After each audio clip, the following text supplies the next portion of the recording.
کہ جن کے ہونٹوں پہ درود اور سلام آتے ہیں ان کے ہاتھوں میں ہی تسنیم کے جام آتے ہیں۔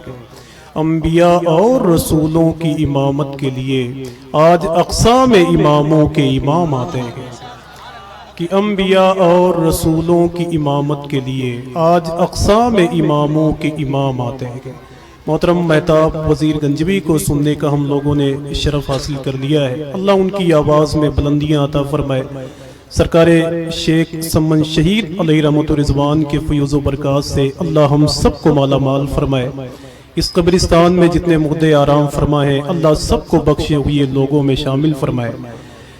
حضور شاہ علامہ قاری حمید اللہ صاحب اللہ موجود ہے، خطیب ہندوستان جامع علم و فن علامہ اکبر علی نعیمی صاحب اللہ تشریف فرمائے۔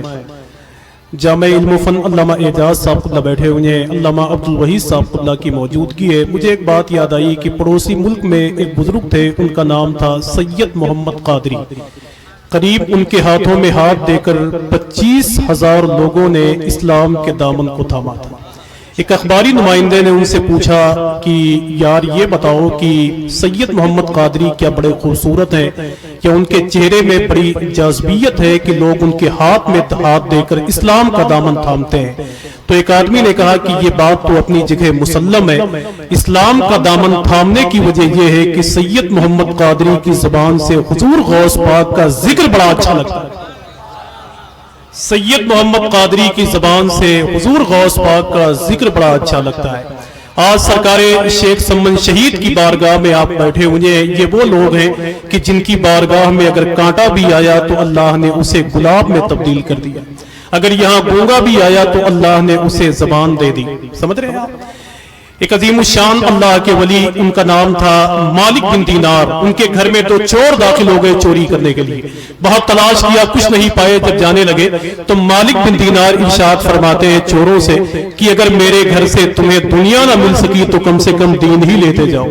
مالک بن دینار دونوں چوروں کو پکڑ کے مسجد میں لے گئے۔ ایک آدمی نے کہا کہ مالک بن دینار یہ کون لوگ ہیں؟ تو سرکار مالک بن دینار ارشاد فرماتے ہیں کہ یہ میرے گھر میں چوری کرنے کے لیے آئے تھے، میں نے ان کو چرا لیا، اللہ کے حوالے کر دیا۔ تو اتنے بڑے بڑے لوگ ہیں یار جو یہاں لیٹے ہوئے ہیں، ان کی مزار پہ حاضری دینے والا آدمی خوش قسمت لوگوں میں شامل ہوتا ہے۔ اب آپ بیٹھے رہیں گے تو انشاءاللہ باتیں آپ سے ہو سکتی ہیں، ہوتی رہیں گی۔ وہ بغداد شریف میں نے بہت قریب سے دیکھا، اللہ کا شکر ہے کہ حضور غوث پاک کی مزار پہ حاضری دی، بلا تمثیل سرکار امام حسین کی مزار کو اتنے قریب سے چوما ہے کہ جیسے یہ مائک ہے۔ وہیں ایک اللہ کے ولی آرام فرما ہے جو حضور غوث پاک کے پیروں میں سے، ان کا نام ہے سرکار شیخ جنید بغدادی۔ وہ ایک گلی سے گزرے تو کیا دیکھتے ہیں کہ ایک آدمی شراب پی کر اللہ کا نام لے رہا تھا۔ سرکار جنید بغدادی قریب گئے، ارشاد فرماتے ہیں کہ تجھے شرم نہیں آتی، شراب پی کر میرے مولا کا نام لے رہا ہے۔ گئے قریب سے پانی لائے، اس کے منہ کو دھل دیا، صاف کر دیا۔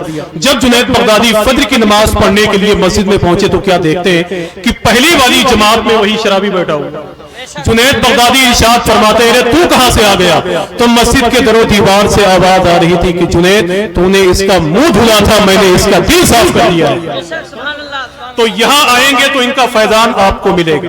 انور بھائی، افروز بھائی اور یہاں کی جو کمیٹی ہے، ان کمیٹی کے لوگوں نے اللہ کا شکر ہے کہ آپ سے کہیں زیادہ علماء کا انتخاب کیا ہے ماشاءاللہ۔ اب ذمہ داری تو ان سب کی ہے سبحان اللہ کہنے کی۔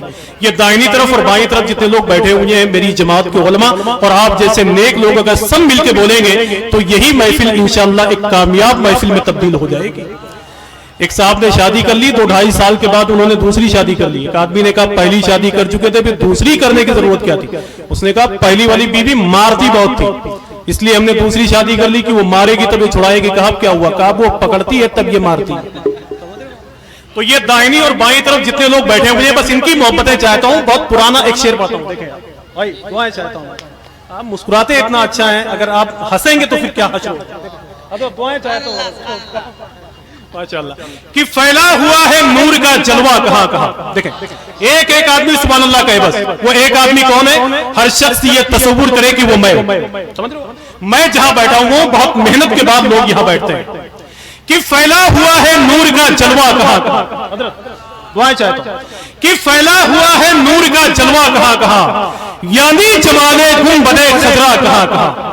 اگر آپ بولتے رہیں گے تو انشاءاللہ بلامہ اور مدینہ کی زمین کم ہو جائے گی، اور آپ نہیں بولیں گے تو پھر کبھی نہیں جا پائیں گے۔ ایک صاحب 15 لاکھ روپے اکاؤنٹ میں رکھے ہوئے تھے، وہ کہہ رہے تھے کہ اللہ کے رسول بلاتے نہیں ہیں۔ میں نے کہا کوشش تو کر یار، کتنے امیر لوگ ہیں طیبہ نہ جا سکے، جاتے وہی ہیں جن کو بلاتے ہیں مصطفیٰ۔ سمجھ رہے ہو آپ؟ ایک یہ بیٹھا رامپور کا ایک شاعر تھا، وہ تو کہہ رہا تھا کہ یار لوگ جاتے ہیں پھر حضور کے شہر سے پلٹ کے واپس آتے ہیں، میں تو جاؤں گا تو یہی کہتے ہوئے جاؤں گا، میں پاسپورٹ جلا دوں گا جا کے طیبہ میں، وہیں پہ مرنا اور جینا ہے، واپسی کیسے؟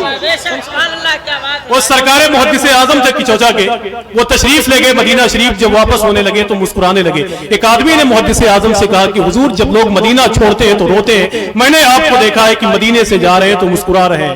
تو محدث اعظم ارشاد فرماتے ہیں کہ مدینے کا کچھ کام کرنا ہے سید، مدینے سے میں اس لیے جا۔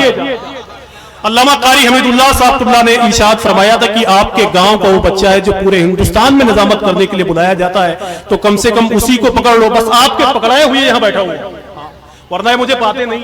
حضرت دعائیں چاہتا ہوں کہ پھیلا ہوا ہے نور کا جلوہ کہاں کہاں۔ میں اس کے بعد جو لگا ہوا شعر ہے میں پڑھ کے دیکھتا ہوں کہ آخر یہ بلامہ کی زمین ہے یا کہیں سیاہ گاؤں میں تبدیل ہے، کہ پھیلا ہوا ہے نور کا جلوہ کہاں کہاں، یعنی جمالے گنبدے خضرا کہاں کہاں، اور سدروں پہ جا کے بلبلے سدرا ٹھہر گئے، پہنچا میرے حضور کا طلوہ کہاں کہاں۔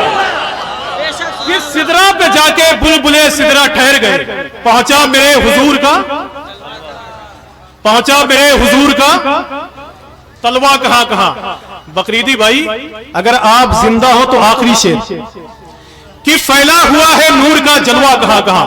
روایتوں میں خوب لکھا ہوا ہے کہ امام حسین کو کبھی اللہ کے نبی سونگتے تھے، کبھی چومتے تھے، کبھی سونگتے تھے تو کبھی چومتے تھے۔ علامہ اکبر علی صاحب اللہ بیٹھے ہوئے ہیں، بڑے دور اندیش نہایت ہی علمی ادبی شخصیت ہے جو یہاں موجود ہے۔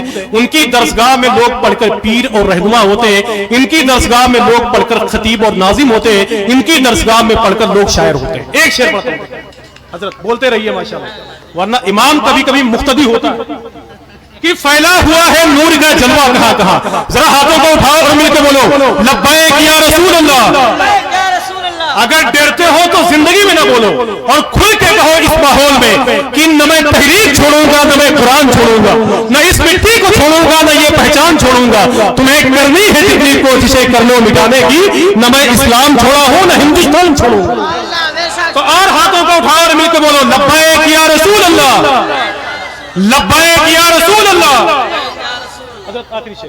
کہ پھیلا ہوا ہے نور کا جلوہ کہاں کہاں، یعنی جمالے گنبدے خضرا کہاں کہاں، سدرا پہ جا کے بلبلے سدرا ٹھہر گئے، پہنچا میرے حضور کا طلوہ کہاں کہاں۔ یہ بات بس حسین کے نانا سے پوچھئے، لیتے ہیں کہ حسین کا بوسہ کہاں کہاں۔ یہ بات بس حسین کے نانا سے پوچھئے، لیتے ہیں کیوں حسین کا بوسہ کہاں کہاں، لیتے ہیں کیوں حسین کا بوسہ کہاں کہاں۔ حضرات میں گزارش کروں گا کہ اگر کوئی ایسی غلطی ہو جائے یا کوئی بدتمیز اور بدمعاش قسم کا آدمی ہو تو اس کو آپ لوگ پرشاسن کے حوالے کر دیں، وہ اسی کام کے لیے یہاں موجود ہیں۔ تو میں آئیے بہت ہی ادب اور احترام کے ساتھ علامہ قاری حمید اللہ صاحب اللہ کا اشارہ مقدس میری نگاہ آنکھوں میں روشنی کا سبب ہے، میں گزارش کرتا ہوں محترم چمن رضا صاحب اللہ جو میرے خیال سے متعلم ہے دارالعلوم اہل سنت حبیب الرضا کے، آئیے ان کا استقبال کر لیں۔ نعرہ تکبیر، نعرہ رسالت، عرس مقدس۔